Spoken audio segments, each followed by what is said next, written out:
I'm reading this book right now. It's by the great Dale Carnegie, and it is called How to Stop Worrying and Start Living. I think that's what it's called. It's back there, but How to Stop Worrying and Start Living. And this quote stuck out to me so much. I'm going to read it because I think it is amazing and it made such an impact on me. I can't really read because I don't have my glasses on. Hold on, let me find my glasses real quick. Then I'll read you this quote. Okay, ready? Here's the quote. You and I are standing at this very second at the meeting place of two eternities, the vast present that has endured forever, and the future that is plunging into the last syllable of recorded time. We can't possibly live in either one of these eternities, but by trying to do so, we can wreck both our bodies and our minds. So let's be content to live in the only time that we can possibly live, from now until bedtime. Anyone can carry his burden, however hard, until nightfall. Anyone can do his work, however hard, for one day. Anyone can live sweetly, patiently, lovingly, purely, till the sun goes down. And this is all that life really means. What a quote. It's so beautiful because it describes exactly how I feel most of the time. Most of the time, my brain is either in the past or it's in the future. What happened yesterday? What might happen tomorrow? What might happen in 10 years? What might happen in 20 years? Am I doing this right? There's all of these questions and thoughts about life that is not centered on here and today and right now.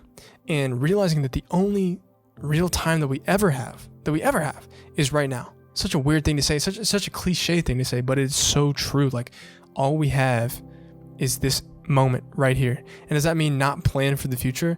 No, plan for the future, of course, but it means that we spend so much time worrying about the future, worrying about the past, worrying about the decisions that we might make or might not make, the regrets that we might have or might not have, that we forget that right now is what matters.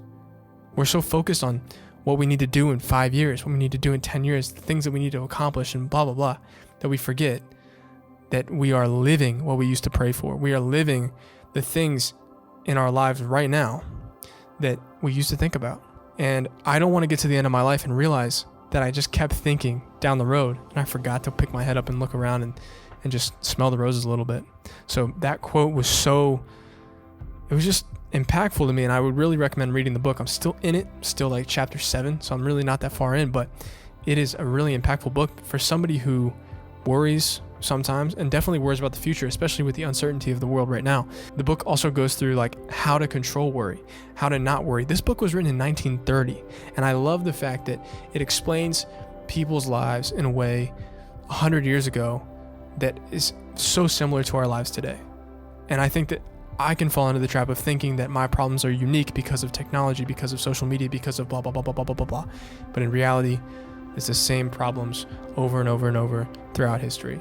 And I love looking back at people that have been there and done that and dealt with things before in the past. It makes me feel not so alone. It makes me feel excited about the future because people have been through these things before and they will get through them again. So I wanted to share that quote. It was an amazing quote.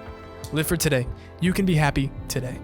And if you're happy today and you just focus on being happy today and living until the sun goes down, then maybe tomorrow you can do it again. The next day you can do it again. The next day you can do it again. And maybe eventually you'll just do it every day. It'll be a habit. So that's my goal. Have a great night.